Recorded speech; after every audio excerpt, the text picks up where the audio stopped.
नमस्कार दोस्तों, मैं नंदिनी त्रिवेदी स्वर गुरुचरी में आपका स्वागत करती हूँ। दोस्तों, आज मैं पूना आई हूँ और किससे मिलने? हमारी बहुत ही सुप्रसिद्ध महान कलाकार स्वर योगिनी पद्म विभूषण डॉक्टर प्रभा अत्रे को मिलने। मुझे बहुत कहते हुए गर्व महसूस होता है कि मैंने थोड़ा बहुत उनसे एकलव्य की तरह सीखा है और ट्राइंग टू प्रैक्टिस इट, कि मैं उनसे सिर्फ थोड़ा बहुत सीख सकूं तो भी बहुत काफी है मेरे लिए। और 2 साल की अवधि के बाद मैं आज उनको पुणे में मिली तो मुझे बहुत खुशी हुई और मुझे लगा कि मेरे स्वर गुरुचरी के दर्शकों के साथ भी ताई की मुलाकात करवाऊं। वैसे उनके तो बहुत इंटरव्यूज हो गए हैं टेलीविजन पे, मीडिया में, लेकिन मैंने उनको एक रिक्वेस्ट की कि ताई थोड़ी सी बातचीत हम करेंगे और ऐसा इंटरव्यू जैसा कुछ भारी भरकम नहीं कहना है, बस आपसे कुछ जानना है, सीखना है। And she agreed to it.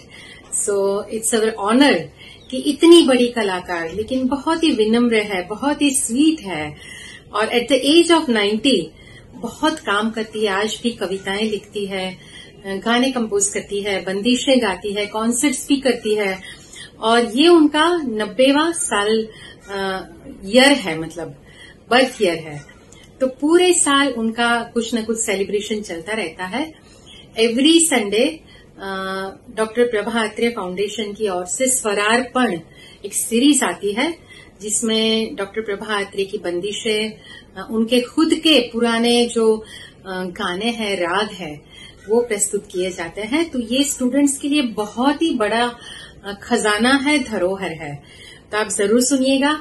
अभी अभी डॉक्टर प्रभा अत्रे फाउंडेशन की ओर से एक प्रतियोगिता जाहिर हुई है, गानवर्धन अंतर्राष्ट्रीय स्तर की प्रतियोगिता, जिसमें 18 साल की आयु से लेकर 35 इयर्स के कलाकार या स्टूडेंट्स पार्टिसिपेट कर सकते हैं और अपना प्रेजेंटेशन देने की तारीख है 30 अगस्त।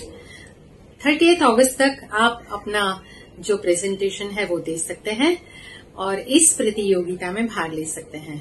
आपको ज्यादा जानकारी चाहिए तो आप मेरा संपर्क कर सकते हैं या तो directly doctor Prabha Atre foundation से भी संपर्क करके आपकी जो कला है वो प्रेजेंट कर सकते हैं। तो ताई ने बहुत कुछ काम किया है, उनका जीवन ही एक संगीतमय आविष्कार है। तो ऐसी महान कलाकार आज हमारे साथ जुड़ी है और हमारे दर्शकों के लिए उन्होंने थोड़ा सा वक्त निकाला है। मैं उनके घर गई तो सुबह 5 बजे उठकर भी वो रियाज करती है, आज भी एट द एज ऑफ 90। तो हमारे लिए ये बहुत ही सीखने वाली बात है कि कलाकार चाहे कितनी भी उम्र का हो, कोई भी शिखर पे पहुंचा हो, लेकिन वो सच्चा कलाकार है तो वो रियाज करता ही है। तो ऐसी ताई को अब हम मिलते हैं और उनसे बातें करते हैं। और 13 सितंबर को डॉक्टर प्रभा अत्रे, हमारी प्रभा ताई 90 साल कंप्लीट कर रही है। तो हमारा बहुत बहुत प्रणाम प्रभा ताई, आपके दीर्घायु की, स्वस्थ जीवन की हम सब बहुत शुभकामनाएं करते हैं। आप बहुत जियो और संगीत की सेवा करती रहो। तो मिलते हैं डॉक्टर प्रभा अत्रे से। सबसे पहले मैं आपको प्रभा जी जहाँ रहती है वह स्वरमयी गुरुकुल के दर्शन करवाती हूँ। आज गुरु पूर्णिमा का दिन है तो हमारे लिए तो बेशक ये सुर मंदिर है। देश विदेश से कई कलाकार यहाँ आके परफॉर्म करते हैं। स्टूडेंट्स जो है वो प्रभा जी से संगीत की शिक्षा लेते हैं। ये बहुत ही खूबसूरत और हरियाली जगह है जहाँ हमेशा सुरों की साधना होती रहती है। एक बात मैं बताना चाहती हूँ कि डॉक्टर प्रभा अत्रे ने आलोक सीरीज की थी जो डॉक्टर प्रभा अत्रे फाउंडेशन की यूट्यूब चैनल पे उपलब्ध है। उसमें संगीत के विद्यार्थियों और चाहकों के लिए बहुत ही ज्ञानवर्धक बातें हैं, तो ये सीरीज जरूर देखिएगा। आदरणीय प्रभा ताई के संगीत रूम के बाहर 2 शोकेस है जिसमें उनकी लिखी हुई किताबें, सीरीज और ढेर सारे पुरस्कार सजाए गए हैं, जिसमें पद्मश्री, पद्म भूषण, पद्म विभूषण, संगीत नाटक अकादमी अवार्ड और बहुत सारे सम्मान उनको जो मिले हैं वह ये 2 शोकेस में है। तो चलिए मिलते हैं डॉक्टर प्रभा अत्रे को।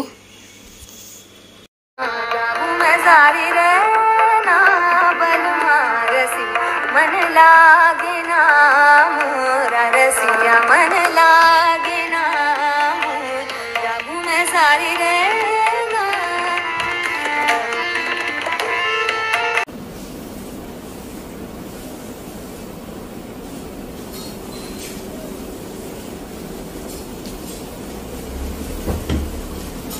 प्रणाम प्रभाताई।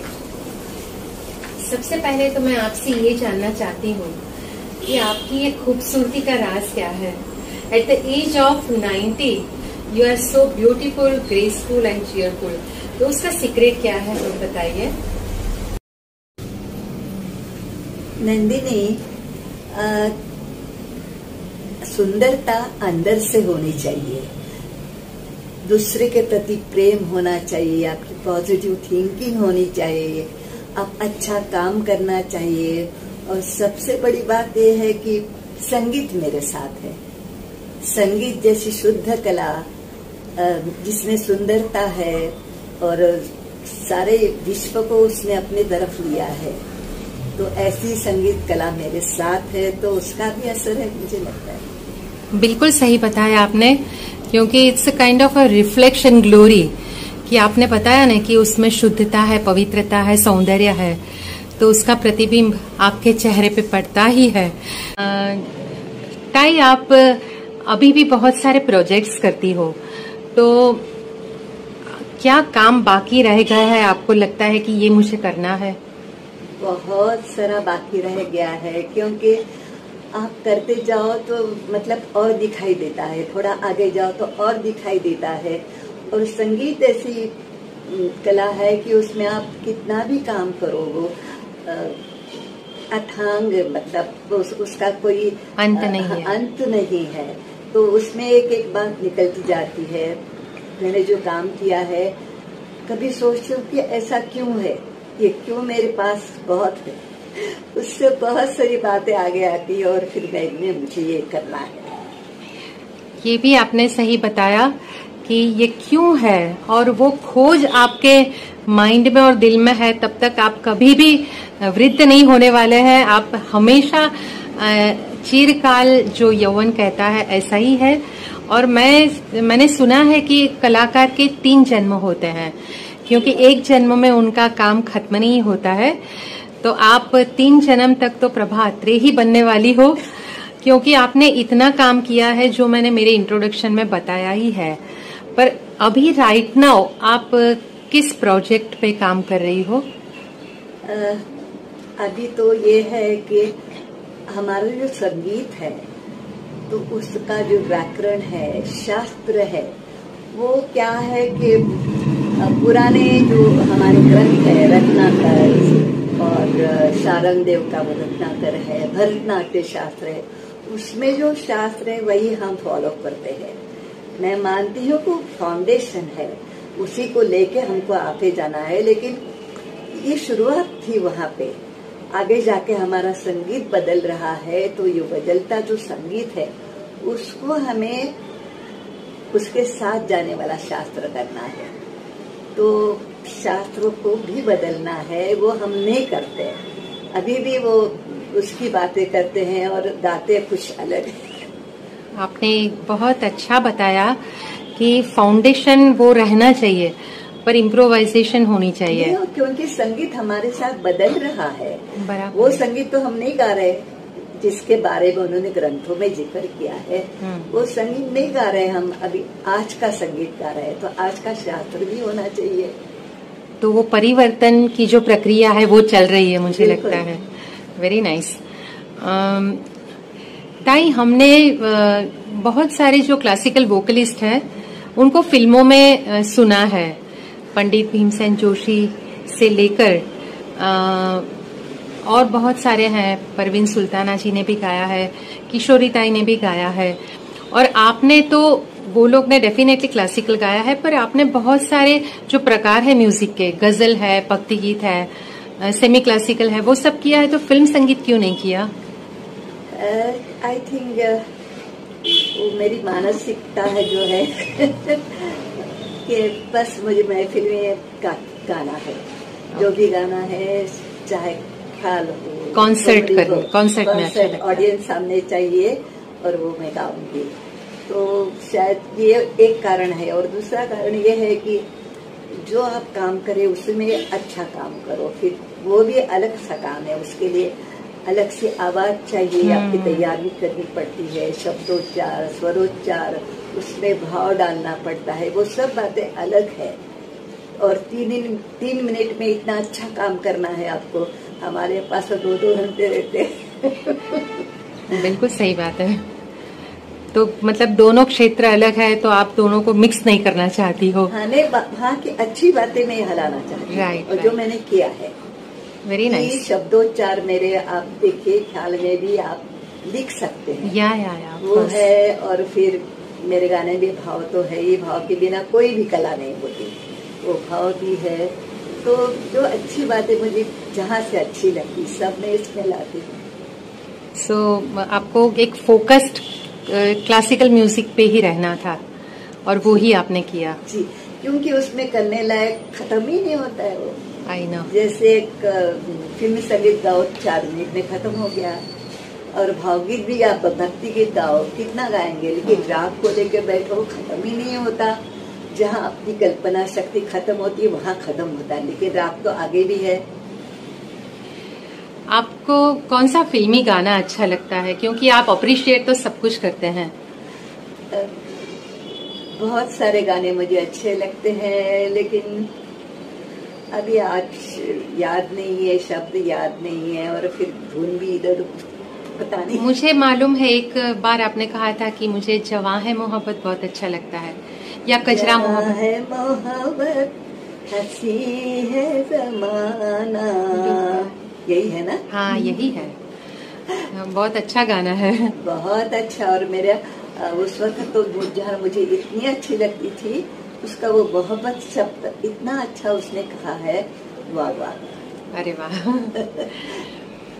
ओके ताई, गुजराती ऑडियंस के बारे में आपकी क्या राय है, क्योंकि आपने गुजरात में बहुत सारे प्रोग्राम्स किए हैं, अहमदाबाद, बड़ौदा, सूरत, राजकोट।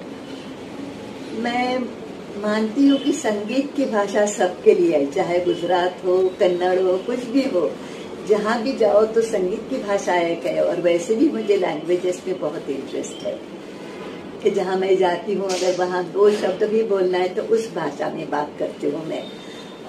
गुजरात में जब जाती हूँ तो थोड़ा सा लोगों से पूछती हूँ कि मुझे ये बोलना है, कैसे बोलना है। उनको भी अच्छा लगता है, मुझे भी अच्छा लगता है। ये जो मुझे अवार्ड मिला था, स्टेट अवार्ड, उस वक्त भी मैंने गुजराती में भाषण किया था, और इतनी आसान भाषा है वो। हाँ, वो मराठी, गुजराती, बंगाली थोड़ा बहुत नजदीक है। पर आपने कुछ गुजराती गाना गाया था, ऐसा मैंने सुना है आपके ही पास से। जी जी, अभी मुझे शब्द याद नहीं है, लेकिन मैं वो गाना तुमको भेजूंगी, देखिए। जरूर जरूर, हम बहुत सुनना चाहेंगे कि आपने गुजराती में क्या गाया है। आपके और कोई शौक क्या है म्यूजिक के सिवा? क्या अच्छा लगता है सबसे ज्यादा? अगर आप म्यूजिक नहीं करती हो तो क्या करना पसंद करती हो? वैसा देखे तो मुझे सब में इंटरेस्ट है। कोई अच्छा शिल्प देखा, कोई अच्छा पेंटिंग देखा, चित्र देखा, नृत्य देखा, नाटक देखा। इतना ही नहीं कि मोटर का कुछ काम चल रहा है तो वहां भी जाके मैं खड़े रहती थी।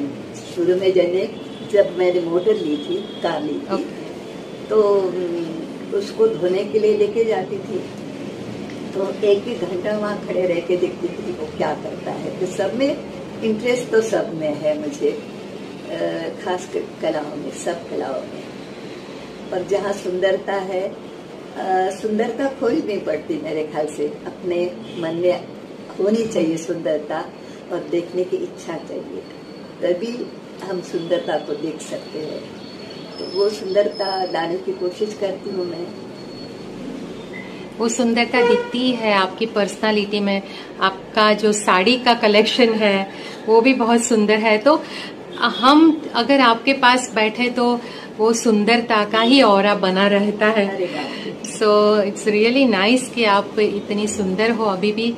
और हमारा जो यंग जनरेशन, मुझे लगता है कि सुंदरता खाली नहीं, एक डिसेंसी होनी चाहिए। Yes, grace. हाँ, आपको वो एक डिग्निटी होनी चाहिए, सुंदर, तभी वो सुंदरता अच्छी लगती है। सही बात। तो हमारे यहाँ आजकल के छोटे बच्चे पता नहीं क्या क्या करते हैं। अपना काम अच्छा करना चाहिए पहले, फिर इसके तरफ लगो आप कैसे दिखते हैं। आजकल क्या हुआ है कि आप कैसे दिखते हैं स्टेज पे, कैसे बोलना है, कैसे हाथ वगैरह करना है, इसी के ऊपर ध्यान देते हैं। तो ऐसा नहीं होना चाहिए। ऐसे मुझे लगता है अपना काम बहुत अच्छा करो, अपने आप में हो जाता है। और यंग जनरेशन के लिए आपका क्या मैसेज है? मैं कहूँगी कि खुद का अपनापन उसमें, जो भी काम कर रहे नकल नहीं होनी चाहिए।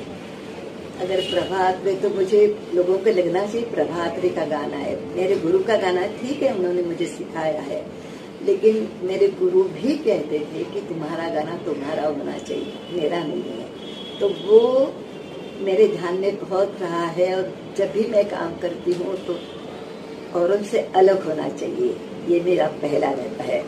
ये प्रभात रे का होना चाहिए। आप सब लोग ऐसा ही करिए ना, आप सुनिए, अच्छी बातें लीजिए, लेकिन अपनापन उसमें डालिए।